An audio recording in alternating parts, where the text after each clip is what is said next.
अस्सलाम वालेकुम जी। आज हम लोग जो टॉपिक कवर करने वाले हैं वो पैरासाइटिज़म का टॉपिक है और ये टॉपिक रेलिवेंट है ओ लेवल्स और IGCSE बायोलॉजी के लिए। पैरासाइटिज़म में जो हमारे सिलेबस में हमें एग्जांपल दी हुई है वो उन्होंने मलेरिया की दी हुई है और मलेरिया मींस एक ऐसी बीमारी जिसमें आपको बुखार चढ़ता है रिदमिक पैटर्न्स में।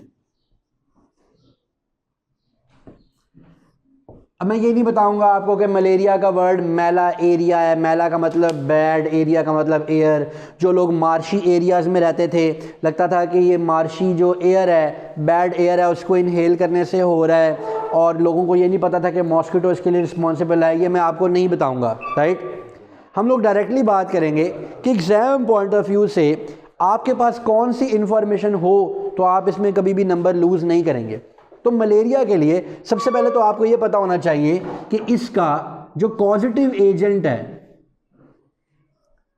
कॉजेटिव एजेंट या इसका पैथोजन वो क्या है? प्लाज्मोडियम। प्लाज्मोडियम। नंबर 2, इसका कैरियर या इसका वेक्टर वो क्या है? Female Anopheles mosquito. Female Anopheles mosquito यानी कि लड़की एनोफिलस मॉस्किटो, राइट। और जो इसका होस्ट है वो क्या है? वो हम लोग हैं, ह्यूमन बीइंग्स। अब होता क्या है? ये जो प्लाज्मोडियम है ये बैक्टीरिया की तरह का एक बहुत ही छोटा सा ऑर्गेनिज्म है जो कि पैथोजन है, जो कि डिजीज कॉज कर सकता है।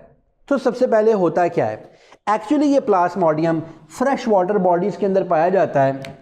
जब मच्छर ब्रीड करता है और फ्रेश वाटर बॉडी में मौजूद होता है तो वहीं से ये प्लाज्मोडियम को कैरी कर लेता है। मच्छर के सलाइवरी ग्लैंड्स में ये प्लाज्मोडियम स्टेज 1 में रहता है, सलाइवरी ग्लैंड्स में। जब ये मच्छर, इसकी जो फीमेल मच्छर है या मच्छरी है, ये क्या करती है? जब इसने एग्स ले करने होते हैं तो इसको बहुत सारे अमाइनो एसिड्स चाहिए होते हैं। सो अमाइनो एसिड्स हासिल करने के लिए ये ह्यूमन ब्लड पे फीड करती है। ये क्या करती है? जैसे ही आपकी स्किन के ऊपर बैठती है वहां आकर ये थूक फेंकती है आपके ऊपर।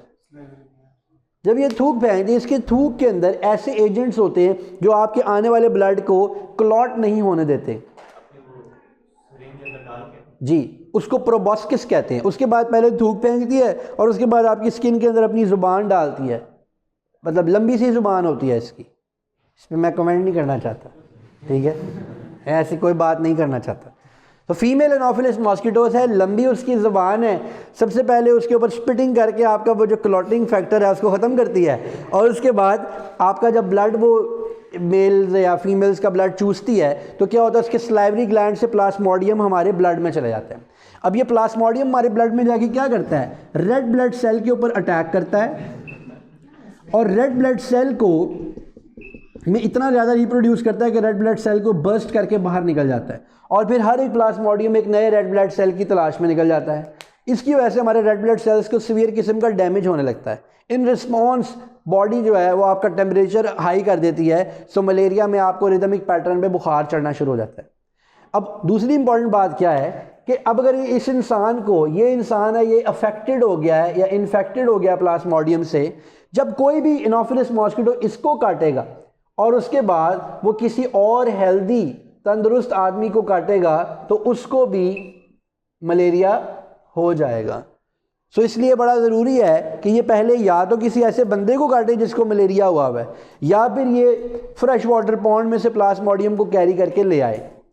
अब क्या क्या क्वालिटीज़ हैं जो इसको एक अफेक्टिव वेक्टर बनाती हैं? वो ये सबसे पहली क्वालिटी है कि शी कैन फ्लाई, उड़ सकती है। She has wings. अगर उड़ ना सकती हो तो एक आदमी से दूसरे आदमी को कैसे ट्रांसफ़र करेगी प्लाज्मोडियम, राइट। सो याद रखने वाली बातें क्या हैं? पैथोजन है प्लाज्मोडियम, कैरियर है मॉस्किटो और होस्ट कौन है? ह्यूमन। अब अगर हम इसको कंट्रोल करना चाहें, हम दो तरह से कंट्रोल कर सकते हैं। अगर तो आपको मलेरिया हो गया है फिर तो आप एक ही चीज़ करेंगे, आप एंटीबायोटिक्स खाएंगे, एंटीबायोटिक्स, ताकि आप अपनी बॉडी में से इस प्लाज्मोडियम को किल कर सकें। और अगर आप इसको अवॉइड करना चाहते हैं तो आप वो काम करेंगे जिसके ज़रिए आप मॉस्किटो की ब्रीडिंग को रोक सकते हैं। नंबर 1, आप ड्रेन कर दें फ्रेश वाटर बॉडीज़ को।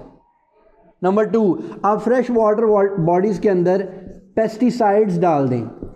नंबर 3, आप उसके ऊपर ऑयल स्प्रे कर दें, क्योंकि ऑयल जो है ना वो वाटर बॉडी के ऊपर लेयर बना लेता है और उसके नीचे लार्वा और प्यूपा जो है वो सफोकेट हो जाते हैं मॉस्किटोज़ के। और आप क्या कर सकते हैं? नंबर 4 बताएं। आप बायोलॉजिकल कंट्रोल में उसमें स्मॉल फिश इंट्रोड्यूस करवा सकते हैं, जिनको गप्पीज भी बोला जाता है। वो मछलियाँ जो मॉस्किटोज़ के लार्वा हैं उनको कंट्रोल करेंगी। देन आप फुल कपड़े पहने, फुल स्लीव्स, सवाब भी होगा, ठीक है, और मच्छर भी नहीं आपको काटेगा, राइट। उसके बाद दिस इज़ फॉर गर्ल्स। उसके अलावा आप क्या कर सकते हैं?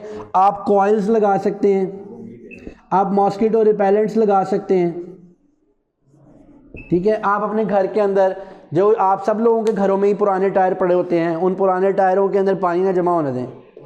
हमारी कैंपेन है ना पंजाब गवर्नमेंट, पुराने टायर, भाई कहाँ से आ गए पुराने टायर? वी डोंट हैव पुराने टायर्स। इसमें पानी ना जमा होने दें, पुराने कूलर्स में पानी ना जमा होने दें। जहाँ पे मच्छर नज़र आए पसूड़ी डाल दें पूरे घर में, निकाल के मॉस्किटो स्प्रे कर करके मच्छर का मुंह खोले, उसमें मॉस्किटो डाल दें, हैं। सो आप जिस भी तरीके से, या तो आप वेक्टर को चेन तोड़नी है, या तो आप वेक्टर की जो ट्रांसमिशन है वहाँ से रोकें, या फिर यह है कि अगर हो जाता है तो फिर आपको एंटीबायोटिक्स खानी पड़ेंगी। सो हमारे इस टॉपिक के अंदर जो आपको क्वेश्चंस पूछे जाएंगे वो इन्हीं बेसिक इन्फॉर्मेशन है, यही बेसिक इन्फॉर्मेशन है, उसमें से ही पूछे जाएंगे। आई होप कि आप लोगों को ये बातें समझ में आ गई होंगी।